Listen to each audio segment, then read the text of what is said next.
एक बार पुनः आप सभी का स्वागत है हमारे YouTube channel world of Hindi पर।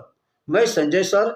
आज मैं आपके कक्षा 6 से हिंदी की पूरक पाठ पुस्तक बाल राम कथा से पाठ 9 राम और सुग्रीव का प्रश्न व्यास पढ़ाने जा रहा हूँ। पाठ 9 है राम और सुग्रीव। सबसे पहले मैं प्रश्न और अभ्यास की ओर चल रहा हूँ। मौखिक प्रश्न है, निम्नलिखित प्रश्नों के उत्तर संक्षेप में लिखिए।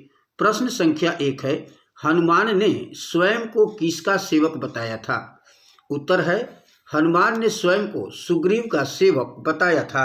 प्रश्न संख्या 2 है, सुग्रीव का मूल निवास कौन सा था? उत्तर है, सुग्रीव का मूल निवास किष्किंधा था। प्रश्न संख्या 3 है, बाली साल के कितने वृक्षों को एक साथ झकझोर सकता था? उत्तर है, बाली साल के 7 वृक्षों को एक साथ झकझोर सकता था। प्रश्न संख्या 4 है, बाली की पत्नी का क्या नाम था? उत्तर है, बाली की पत्नी का नाम रानी तारा था। प्रश्न संख्या 5 है, राम का बाण बाली को कहाँ लगा था? उत्तर है, राम का बाण बाली को छाती में लगा था। प्रश्न संख्या 6 है, जटायु के भाई का नाम क्या था? उत्तर है, जटायु के भाई का नाम संपाति था। प्रश्न संख्या 7 है, सुग्रीव ने जो पोटली राम के पास रखी उसमें क्या था? उत्तर है, सुग्रीव ने जो पोटली राम के पास रखी उसमें सीता माता के गहने रखा था। प्रश्न संख्या 8 है, राम की सलाह पर युवराज पद किसे दिया गया था? उत्तर है, राम की सलाह पर युवराज पद अंगद को दिया गया था।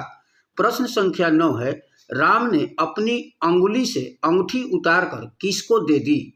उत्तर है, राम ने अपनी अंगुली से अंगूठी उतारकर हनुमान जी को दे दी।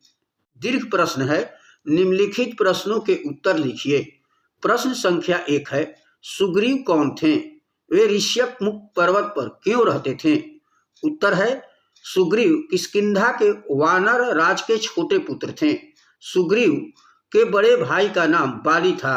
पिता के न रहने पर बाली राजा बने। पहले दोनों भाइयों में बहुत प्रेम था।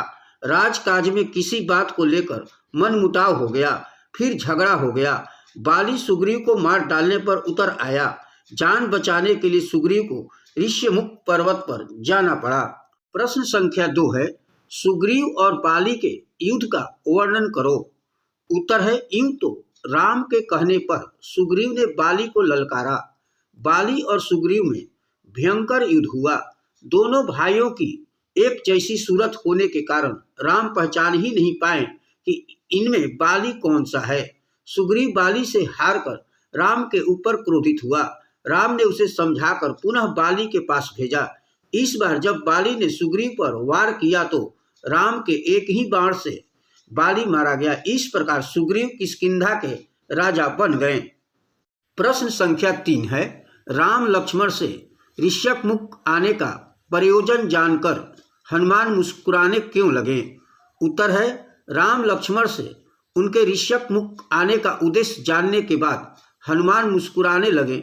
वह समझ गए थे कि राम और सुग्रीव दोनों की स्थिति एक जैसी है। दोनों को एक दूसरे की मदद चाहिए, इससे वे मित्र हो सकते हैं। राम अयोध्या से निकाले गए हैं और सुग्रीव किष्किंधा से।